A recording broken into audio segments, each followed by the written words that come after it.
Everyone, आज हम discuss करेंगे exercise 5.1 question number third. Question number third discuss करने से पहले एक चीज़ करेंगे। देखो, अभी तक हमने जितने क्वेश्चन किए उन सब में ये कॉन्टिन्यूटी चेक करने के लिए एक्स कोई ना कोई वैल्यू हमें दे के चलता था कि हमें इस पॉइंट पे कॉन्टिन्यूटी चेक करनी है। अब क्वेश्चन नंबर थर्ड ऐसा है कि उसमें उसने सिर्फ ये कहा है कि एग्जामिन द कॉन्टिन्यूटी, कोई पॉइंट उसने मेंशन नहीं किया। और जब जब हमें कोई पॉइंट मेंशन ना हो तो ये हमें कहता है कि हम क्या करेंगे, इस फंक्शन की डोमेन से कोई भी एक आर्बिट्रेरी पॉइंट उठा लेंगे। आर्बिट्रेरी पॉइंट मतलब उसको सी भी ले सकते हैं, के भी ले सकते हैं, कोई भी पॉइंट। आर्बिट्रेरी का मतलब हो गया कोई भी। दैट मीन्स कि एक्स की जगह 5, 6, 7, 8, 9, 10, 50, 20, 100 कुछ भी उठा लें।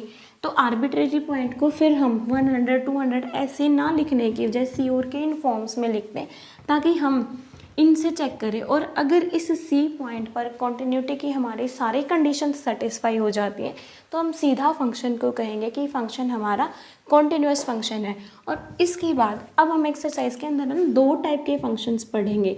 एक तो हम सिंपल पढ़ेंगे f x is equal to x square plus 5x plus 4, या फिर x माइनस 5, या फिर x प्लस 2। इस टाइप के फंक्शंस मतलब जिनमें फंक्शन में कोई भी ब्रेक नहीं होगा, स्प्लिट नहीं होगा किसी भी पॉइंट पे। और जब इस टाइप के फंक्शंस पढ़ेंगे ना तो वहाँ पर हम फंक्शन के लिए उसकी लेफ्ट हैंड लिमिट और राइट हैंड लिमिट नहीं निकालेंगे, क्योंकि हमें पता है कि जो भी हमारे पोलिनोमियल फंक्शंस हैं वो हमेशा कॉन्टिन्यूअस होते हैं। बट फिर भी क्वेश्चन करने के लिए यहाँ हम इन फंक्शंस की जिस भी पॉइंट पर हम कॉन्टिन्यूटी चेक कर रहे हैं डायरेक्टली लिमिट को फाइंड आउट करेंगे। इस टाइप के क्वेश्चंस में हम लेफ्ट हैंड लिमिट और राइट हैंड लिमिट नहीं निकालेंगे। और एक हमें फंक्शंस इस टाइप के दिए हुए होंगे, यहाँ लिख देगा कुछ भी 2x, इधर 3x प्लस 1, यहाँ कुछ ब्रेक दे देगा फंक्शन की वैल्यू में। जैसे x ग्रेटर देन 1 लेंगे तो फंक्शन की वैल्यू 2x लेनी है, x 1 या 1 से लेस कंसिडर करेंगे तो फंक्शन की वैल्यू हमें 3x प्लस 1 लेनी है। तो यहाँ पर भी हमें देखो, अगर x ग्रेटर देन 1 से ज़्यादा किसी पॉइंट पर फंक्शन की कॉन्टिन्यूटी पूछे, मतलब 1 से ग्रेटर, दैट मीन्स कि 2, 3, 4, 5, 6 किसी भी पॉइंट पर, तो ये हमेशा हमारा एक कॉन्टिन्यूस फंक्शन ही बनेगा।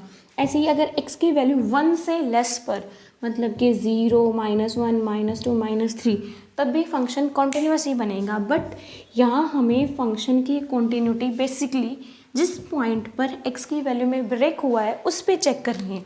जैसे यहाँ x की वैल्यू 1 पे ब्रेक है ना, तो 1 पे चेक करना है। और 1 पे चेक करने के लिए इस टाइप के फंक्शंस में हम लेफ़्ट हैंड लिमिट भी निकालेंगे और राइट हैंड लिमिट भी निकालेंगे। बस एक चीज़ अब ध्यान रखनी है, अगर फंक्शन सिंपलेस्ट फॉर्म में है, इस तरीके से दिया हुआ है, तो हम फंक्शन की डायरेक्ट लिमिट को लिखेंगे।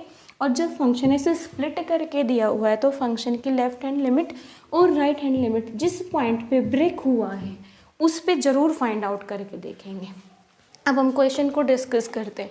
देखो, f x is equal to x minus 5, question की स्टेटमेंट में इसने कहा है कि हमें इस फंक्शन की कॉन्टिन्यूटी को एग्जामिन करना है, मतलब चेक करना है कि ये फंक्शन कॉन्टिन्यूस है या नहीं है। तब इसमें कोई पॉइंट हमें नहीं दिया, हम यहाँ मान लेंगे let x equals to c be any arbitrary point. Arbitrary point from domain of function f।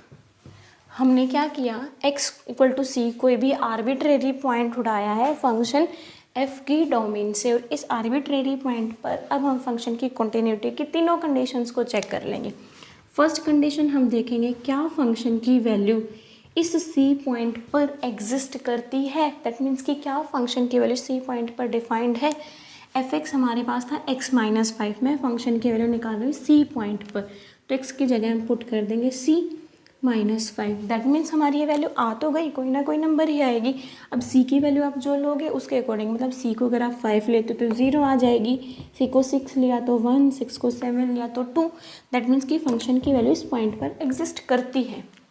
अब सेकंड हमें चेक करना है क्या हमारी इस फंक्शन की लिमिट इस सी पॉइंट पर एग्जिस्ट करती है। और अभी हमने डिस्कस किया था, जब भी हमारे इस टाइप के फंक्शन होंगे सिंपलेस्ट फॉर्म में, मतलब जिनके स्प्लिट्स नहीं होंगे या जिनमें डिनोमिनेटर में कोई फंक्शन नहीं होगा उनमें हम डायरेक्ट लिमिट फाइंड आउट करेंगे। तो यहाँ सी पे निकालनी है, एफ एक्स फंक्शन की वैल्यू पुट कर देती हूँ मैं, एक्स माइनस 5, एक्स सी को अप्रोच करता है तो यहाँ हम एक्स को सी से रिप्लेस कर देंगे, सी माइनस 5 मीन्स फंक्शन की लिमिट सी पर कितनी आ गई, सी माइनस 5। और क्या अब यहाँ से x approaches to c f x, ये लिमिट और फंक्शन की value at equals to c equal है। देखें तो f एट सी कितना दिया हुआ है हमें, c माइनस 5 और फंक्शन की लिमिट भी हमारी कितनी आ गई थी, c माइनस 5। अब तीनों कंडीशंस, फर्स्ट कंडीशन तो हमारी ये है, सेकंड कंडीशन ये और थर्ड कंडीशन ये है, तीनों कंडीशंस फंक्शन की कॉन्टिन्यूटी की सेटिस्फाई हो गई। तो यहाँ से लिखेंगे hence f x is a continuous function, continuous function। अब नेक्स्ट करेंगे हम इसका सेकंड पार्ट, सेकंड पार्ट भी उसने हमें दिया है,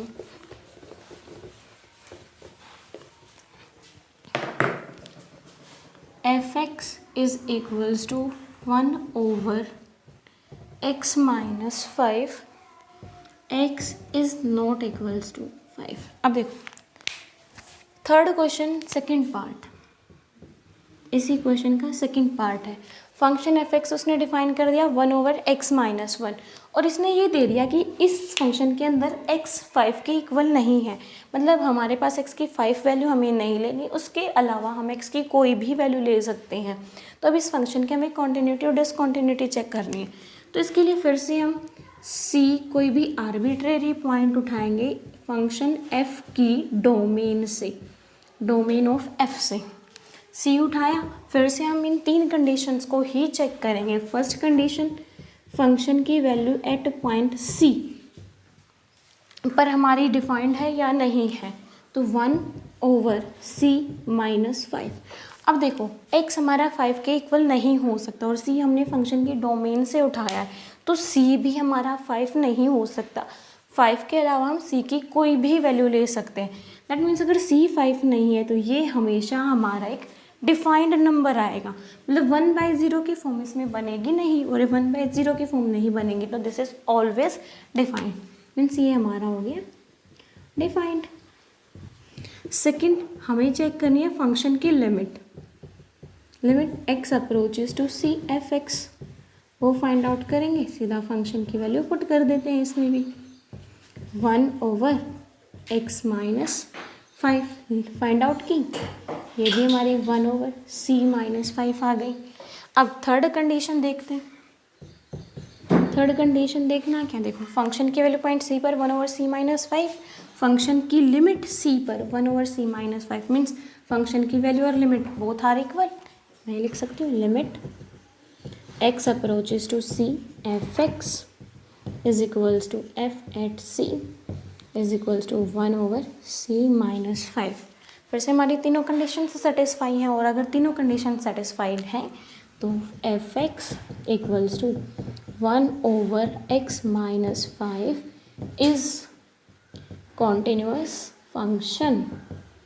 अब हम डिस्कस करेंगे इसी क्वेश्चन का third part, number third part discuss करेंगे। देखो इसमें क्या कह रखा है, f x is equals to x square minus 25 divided by x plus 5 और एक कंडीशन दे दी कि x को हम x is not equal to minus 5, मतलब x की माइनस 5 वैल्यू हमें नहीं लेनी, ठीक है। x इक्वल्स टू अगर माइनस 5 हम ले लेते तो फंक्शन इस पॉइंट पर डिफाइंड ही नहीं होगा, इसलिए इसने पहले इस फंक्शन पर रेस्ट्रिक्शन डाल दी है कि x हमें माइनस 5 के इक्वल नहीं लेना।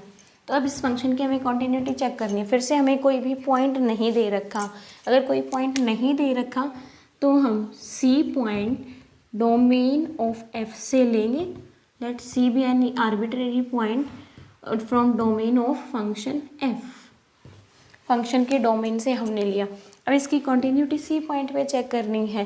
सी पॉइंट पे चेक करने के लिए सबसे पहले हम क्या देखेंगे, क्या फंक्शन की वैल्यू इस सी पॉइंट पर होल्ड एग्जिस्ट करती है या नहीं करती। अब एक बात का ध्यान रखना है, x अगर 5 के इक्वल नहीं है दैट मीन्स कि -5 इस फंक्शन की डोमेन का पॉइंट भी नहीं है, तो हमारा c जो है -5 भी कभी नहीं हो सकता। c इस -5 के अलावा कोई भी नंबर हो सकता है, बट -5 नहीं आएगा। अब फंक्शन की वैल्यू c पे फाइंड आउट करते।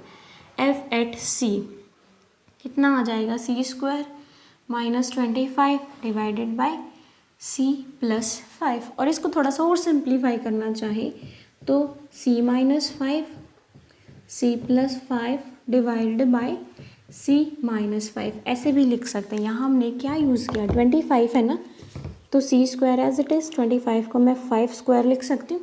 और ये हमारा a² - b² का फॉर्मूला बन गया, a - b into a + b। a की जगह c, b की जगह 5, तो c - 5 और c + 5। c - 5 से c - 5 कैंसिल आउट, हमारा क्या रह गया फंक्शन की value, f at c is equals to c + 5। Second हम देखेंगे फंक्शन की limit, limit x approaches to c f(x).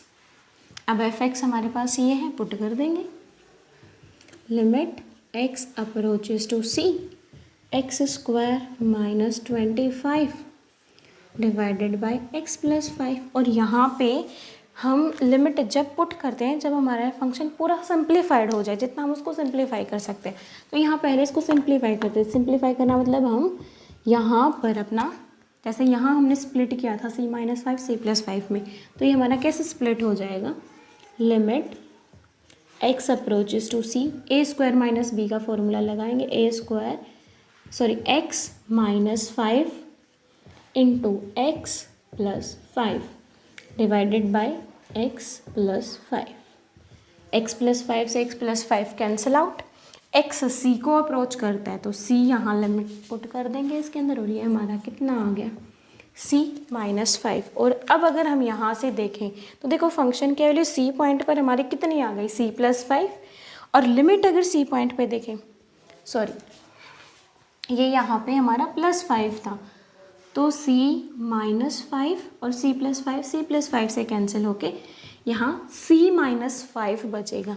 देखो स्टेटमेंट में x + 5, तो x + 5 तो c + 5 मुझे लिखना था, और c + 5 कैंसिल होके c - 5 हमें देंगे।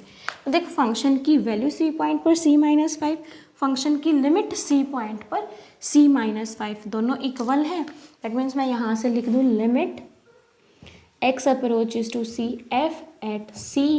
f(x) is equals to function की वैल्यू एट पॉइंट c। और अगर ये कंडीशन हमारी होल्ड कर जाए that means function is continuous function. तो यहाँ हमारा फंक्शन एक कॉन्टिन्यूअस फंक्शन हो जाएगा। इसके बाद नेक्स्ट हम इसी क्वेश्चन का 4th पार्ट डिस्कस करेंगे। अब देखो f(x) is equals to mod x - 5, ये हमें दिया हुआ है। यहाँ पे हमें फिर से फंक्शन की कॉन्टिन्यूटी और डिसकॉन्टिन्यूटी बतानी है। सबसे पहले फंक्शन की वैल्यू फाइंड आउट करेंगे, that means f at c is equals to कितना आ जाएगा, मॉडुलस ऑफ c - 5। सेकेंड हमें निकालनी है limit x approaches to c f(x), limit x approaches to c f(c). इसको जब हम करेंगे तो f(x) limit x approaches to c x - 5, sorry mod का साइन था ये, इज इक्वल्स टू x किसको अप्रोच कर रहा है, c को, तो मोड ऑफ c - 5 यही आ जाएगा। अब यहाँ से अगर हम फिर देखें तो फंक्शन की वैल्यू c पॉइंट पर भी मोड c - 5, फंक्शन की लिमिट c पॉइंट पर भी mod c - 5, that means limit x approaches to c f(x) is equals to f at c, यही आ गया हमारा, is equals to mod of c - 5। और ये कंडीशन अगर हमारी satisfy that means function is a continuous function. और अगर एक चीज़ ध्यान रखनी, अगर फंक्शन मॉडुलस फंक्शन है ना, तो मॉडुलस फंक्शन भी ऑलवेज कॉन्टिन्यूअस होता है in its domain. Thanks for watching.